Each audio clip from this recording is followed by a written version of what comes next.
بسم الله الرحمن الرحيم. الرحمن علم القرآن خلق الإنسان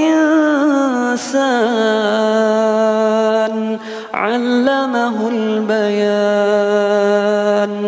الشمس والقمر بحسبان والنجم والشجر يسجدان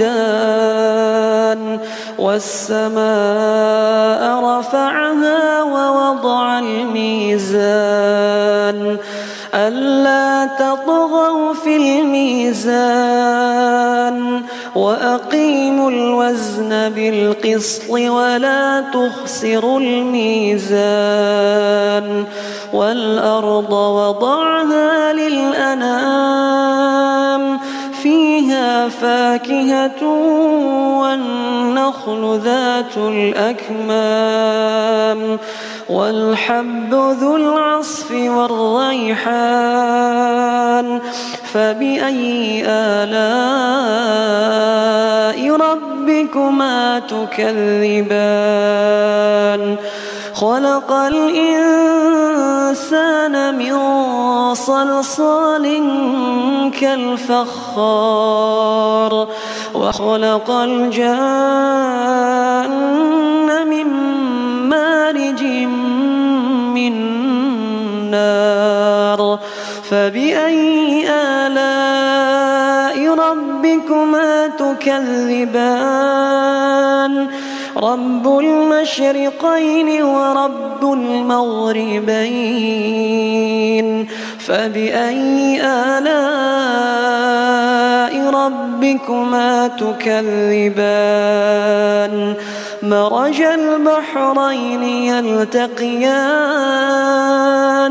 بينهما برزخ لا يبغيان.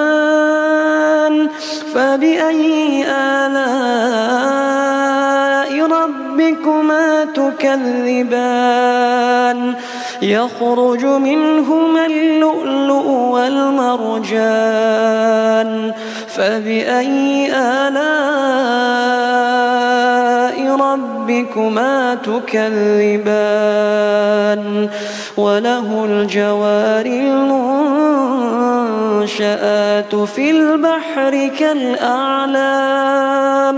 فبأي آلاء ربكما تكذبان؟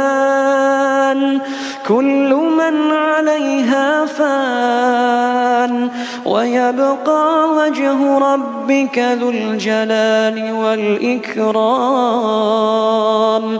فبأي آلاء ربكما تكذبان؟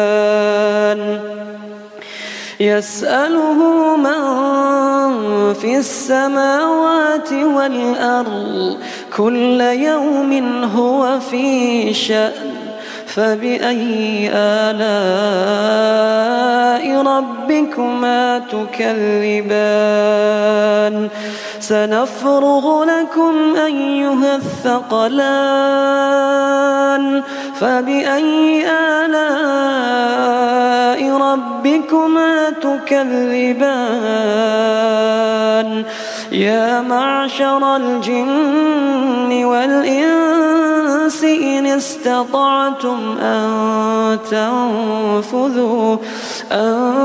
تنفذوا من أقطار السماوات والأرض فانفذوا لا تنفذون إلا بسلطان.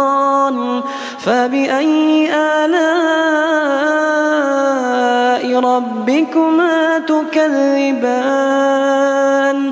يرسل عليكما شواظ من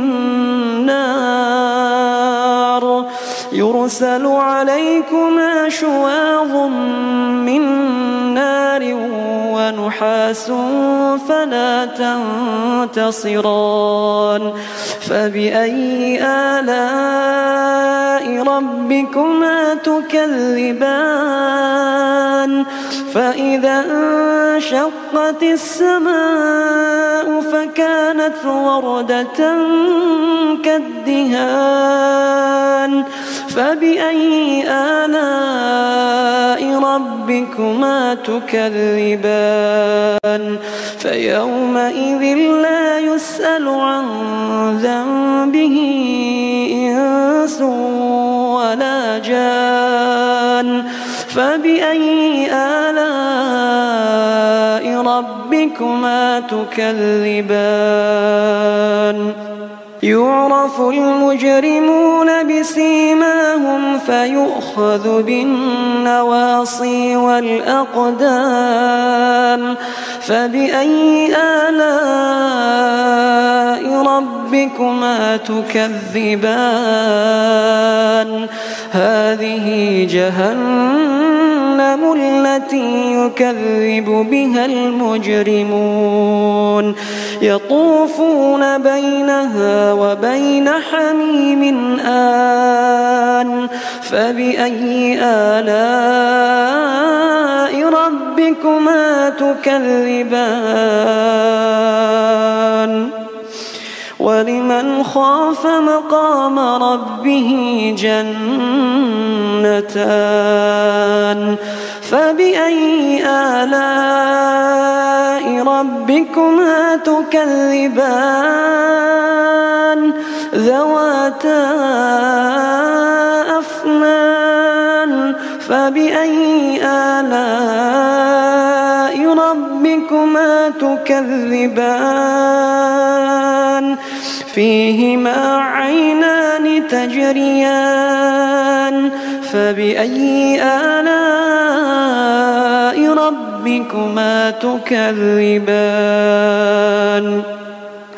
فيهما من كل فاكهة زوجان فبأي آلاء ربكما تكذبان متكئين على فرش بطائنها من استبرق وجنى الجنتين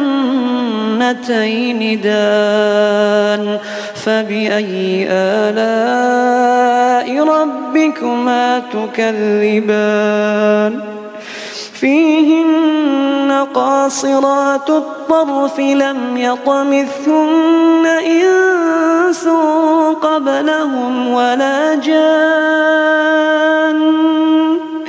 فبأي آلاء ربكما تكذبان كأنهن الياقوت والمرجان فبأي آلاء ربكما تكذبان هل جزاء الإحسان إلا الإحسان فبأي آلاء ربكما تكذبان ومن دونهما جنتان فبأي آلاء ربكما تكذبان مدهامتان فبأي آلاء ربكما تكذبان فيهما عينان نضاختان فبأي آلاء ربكما تكذبان فيهما فاكهة ونخل ورمان فبأي آلاء ربكما تكذبان فيهن خيرات حسان فبأي آلاء ربكما تكذبان حور مقصورات في الخيام فبأي آلاء ربكما تكذبان لم يطمثهن إنس قبلهم ولا جان فبأي آلاء ربكما تكذبان متكئين على رفرف خضر وعبقري حسان فبأي آلاء ربكما تكذبان تبارك اسم ربك ذي الجلال والإكرام